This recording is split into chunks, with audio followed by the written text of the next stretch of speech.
M さんの心でなくて命は分かっています。堂々と胸を張って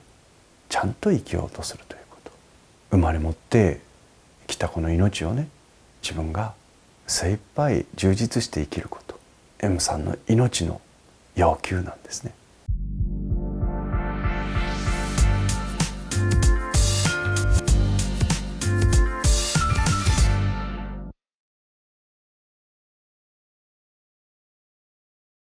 ペンネーム M さん、40代の女性からいただいたお悩みです。太閤上様、こんにちは。3週間ほど前に YouTube で太閤上様の動画に出会ってからほぼ毎日拝見しています。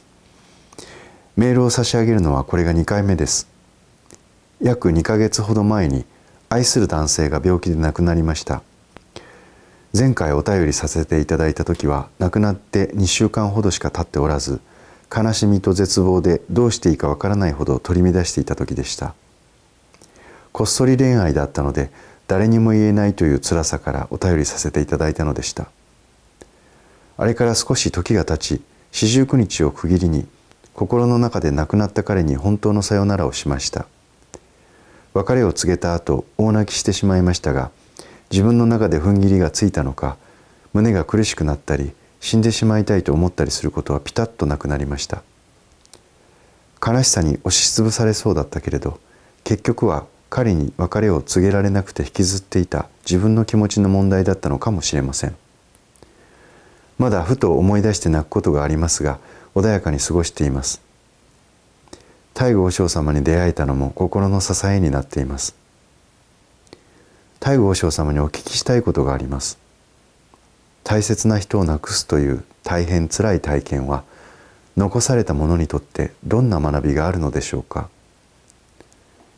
人を愛することの大切さや生きているということの素晴らしさは分かりました。でもこの強い悲しみは時として残されたものを絶望に追いやり潰してしまうこともあります。現に私もいまだに頑張って生きようとまでは思えません。自殺は考えていませんが、早く寿命が尽きる日が来ればいいのにと思ってしまいます。残されたものはこの強い悲しみから何を学ぶのでしょうか。教えていただければ嬉しいです。どうぞよろしくお願いいたします。お釈迦様の死に対する話でこんな逸話が残っています。昔のそのお釈迦様のいらっしゃった時代、キサーゴータミーという女の人がいました。この人がようやっと生まれてよちよち歩きをし始めたばっかりのかわいい幼子を亡くしたんです。そこでもう半狂乱になって、なんとかこの子を生き返らせたいと、なんとかしてこの子が生き返ってほしいということで、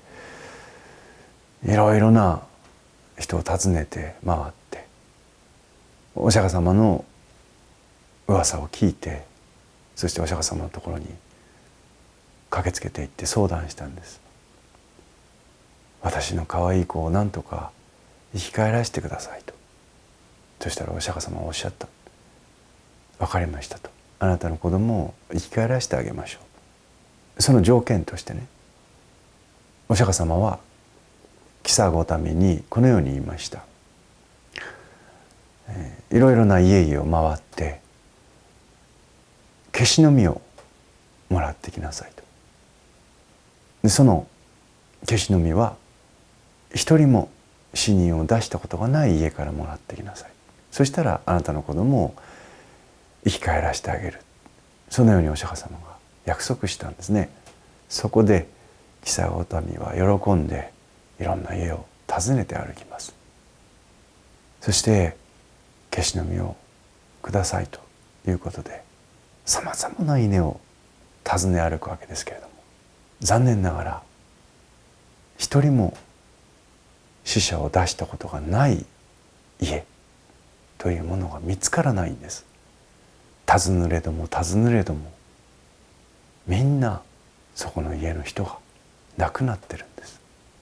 それでもキサゴトミは我が子が何とか生き返ってほしいですからね、もうくたくたになるまでいろんな家を訪ねて歩くわけです。そして散々も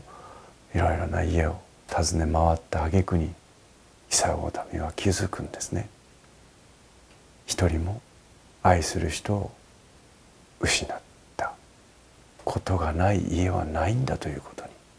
そしてキサゴトミはお釈迦様の元に戻ってですね、言うわけです。お釈迦様分かりましたと。人間はみんな死ぬんですね。いろんな家を回った挙句一人も死人を出した家はないということにキサゴトミは気づくんですね。さて M さん、40も後半にして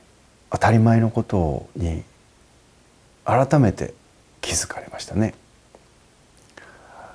M さんの問題は何かというと、これは M さんに限らずなんですけれど、私たち人間は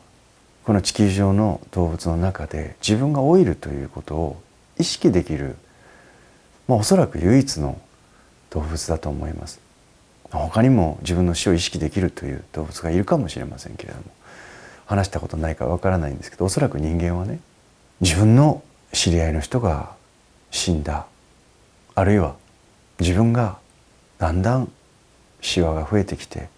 体力が衰えてきて年を取っていく、そして死に近づいていくということを自分で感じて、だから私も死ぬんだと、自分の親も自分の愛する人もみんないつかは死ぬんだということをどこかで分かっている。だけどその先のことを想像して生きていったらとても生きることができませんね。ですから普段はこのいつかみんな死ぬと、自分も含めてみんな死ぬんだということをどこかで恐れ不安に思い分かっているようでいて分かっていない、いやむしろそれがはっきりと分からないから日々面白おかしく生きていくことができるわけです。それがね、いいこともあるし良くないこともある。いいことは何か、子供のようにね、自分が死ぬっていうことを全く考えずに毎日を面白おかしく思いっきり走り回って生きることができる。そのまま死んでいくことができたら幸せですね。ところが残念ながら大人になってくると少しずつこの死ということを意識するようになってくる。でこれがいい方向に働く場合とよろしくない方向に働くという場合があります。このよろしくない方向に働くというのは何かというと、まさに今回の M さんの問題、人間は死ぬんだということ、どんなに愛する人も死ぬんだと、いつかはね、ということに M さんはようやく愛する人を失って改めて気づいたということなんです。この自分の愛する人が亡くなったようにいつかまた自分が死ぬんだということ、このことの自覚が今までないまま来られたけれども、ずっと愛する人を自分の生きる指針として生きてきたがゆえに M さんは自分の死というものをその愛する人が亡くなったことによって今不安として感じてらっしゃる。 M さんはもう死にたいとは思わないけれどもこのまま生きていたいとも思わない、早く死が来てくれればって言うんですけれども、残念ながらこれは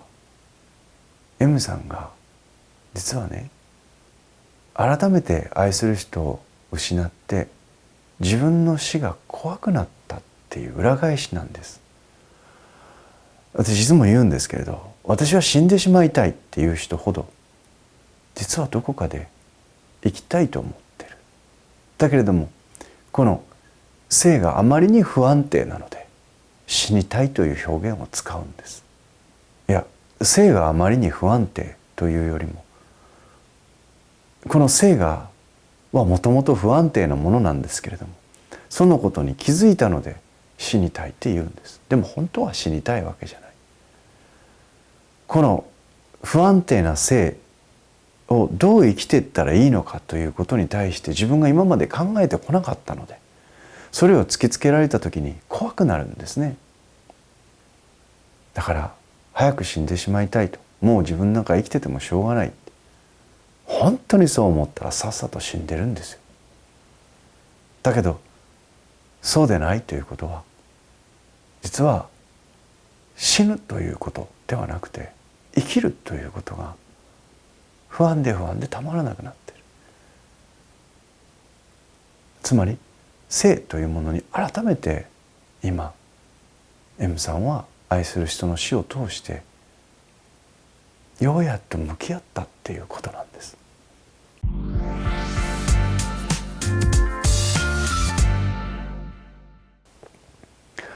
さて M さんの処方箋は何か、どうぞ死を意識して生きてください。 M さんは放っておいてもだんだん年を取ってシワができて死んでいきます。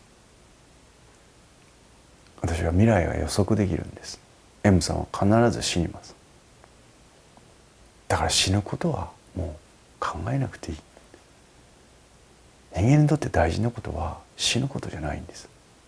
生きることなんです。みんな死ぬんですよ。だけれどもそれを心配する必要はない。 100% 保証します。 M さんも必ず死にます。亡くなった後にあの世で自分が愛してた人に会えるかってそれは分かりませんよ。こっそり恋愛だったんでしょ。もし向こうで会ったとしたら、ひょっとしたら先に亡くなった男性は会いたくないかもしれない。